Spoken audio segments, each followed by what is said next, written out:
Doug is 67, and between his RRSP, TFSA, and non-registered accounts, he's built $1.3 million for retirement.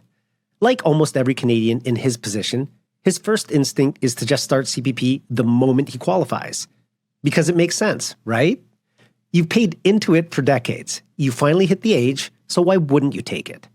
The fact is, most Canadians don't even wait until age 65 to make that call. Research out of the National Institute on Aging found that taking CPP at age 60 instead of waiting until age 70 can cost close to $100,000 in lifetime retirement income. And still, fewer than 1% of Canadians ever wait that long. If you're sitting on $1 million or more like Doug, that instinct might be answering the wrong question. And that's exactly what I want to walk you through today, because this is one of the moves I see the most with households at this level. They don't take CPP automatically. They test what delaying it would do first, and they decide based on that math. I'm Carlo Cansino, Senior Financial Advisor with the McClellan Financial Group. We help Canadians turn their savings into an actual income plan instead of just defaulting into decisions like this one. Let's start with why $1.3 million changes the math on this decision. So for many Canadians, that CPP check at age 65 is doing the real work. It's covering groceries, the hydro bill, and income they genuinely need the day it shows up. When you need it, almost any delay doesn't matter because you don't have the luxury of waiting.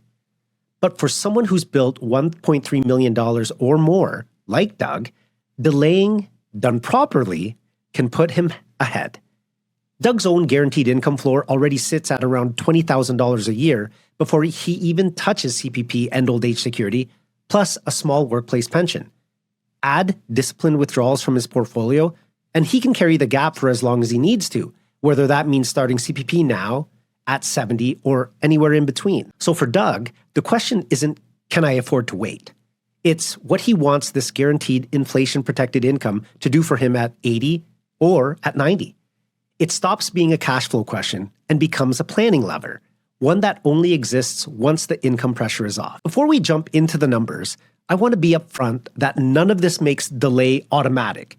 It's not always the right call. So for example, this client, we'll call him Tom.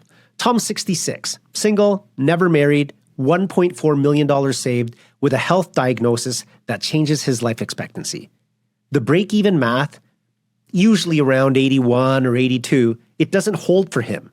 No spouse to pass a survivor benefit to, no reason to bank on decades of a bigger check. Taking CPP now can make more sense than optimizing for a payout he may never use. The other condition worth mentioning is a market downturn early in retirement. If the market takes a hit right when your withdrawals are starting, taking CPP sooner takes pressure off selling RIF or RRSP units at depressed prices. It's the same sequence of returns risk I've talked about before, just from the CPP side instead of the withdrawal side. And that pressure taken off early can be the difference between recovering and never catching up. So that's two reasons where this strategy is not always the best path: health and a downturn in the wrong moment. Two more worth naming. If leaving a larger estate matters more to you than your own lifetime income, that changes the math, because delaying optimizes for you living longer, not for what's left behind. And if you already have more guaranteed income than you could ever spend, squeezing out more isn't solving a problem you have. Any one of those four, and delay stops being the obvious move. This isn't just my own list. Research found that once someone has enough saved to bridge the gap, this decision comes down to two things: life expectancy and what the portfolio can realistically earn. Not taxes, not other savings, not the size of the check. Which is exactly why health and market returns are the conditions that actually move the needle here. Everything else, it's just noise. Now that we've covered why delaying isn't right for everyone, let's run the math for someone like Doug in that $1.3 million range. Remember Doug's $20,000 income floor? Already covered before CPP enters the picture? That's why this math works differently for him than for someone who needs the check to cover the basics.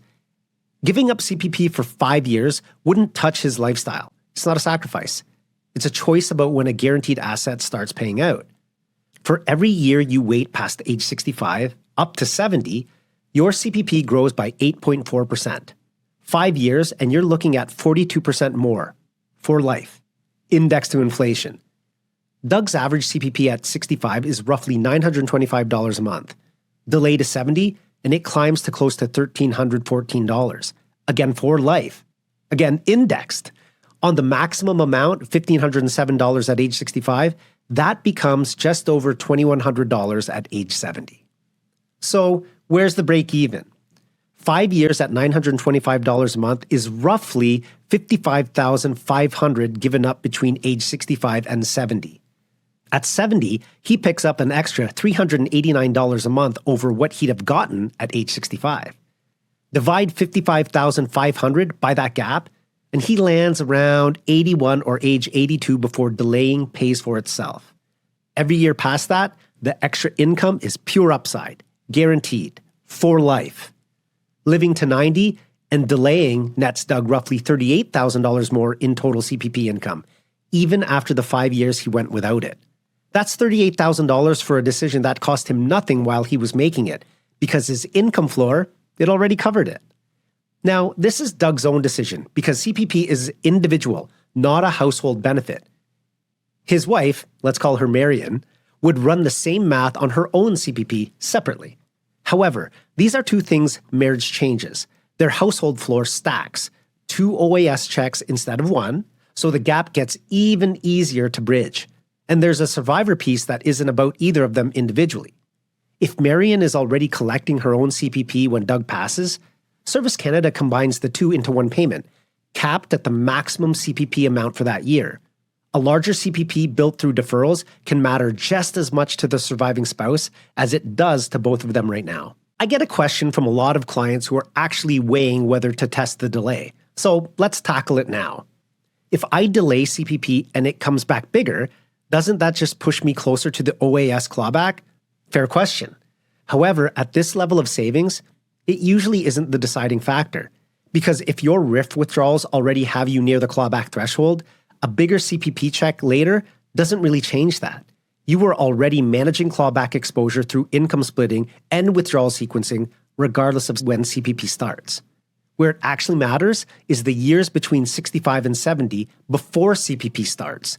Those tend to be lower income years, which is what you do with the RSP during that window matters more than the CPP decision itself. So now that we've got the math down, clients naturally ask next, what should they do with their RRSP during those 5 years they're delaying?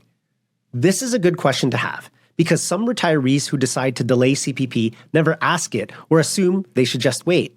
Then 5 years go by and eventually the bigger check shows up at age 70. That's the real miss, because those 5 years might be some of the best planning years you'll ever get. So there are 2 moves you can make here. First, fill the lower tax brackets with RRSP withdrawals. Before CPP and OAS stack on everything else, your taxable income in those years is usually low, so it's your window to pull money out at a lower rate than you'd pay later. Whatever you pull out that you don't need, that's move 2. You put that into the TFSA. Instead of sitting in a non-registered account, which can create more taxable income down the road. It grows tax-free and stays flexible. And this isn't just a nice idea. It's backed by research. The National Institute on Aging found that bridging with personal savings first typically produces more lifetime income than spacing RRSP and RRSP withdrawals evenly across retirement. Same money, different order. Now here's why getting that order right matters even more than it sounds like on its own. Every dollar that comes out of the RSP before age 71 is a dollar that isn't compounding into a bigger mandatory minimum down the line. For example, let's say Doug leaves an extra $150,000 in his RSP over those 5 years instead.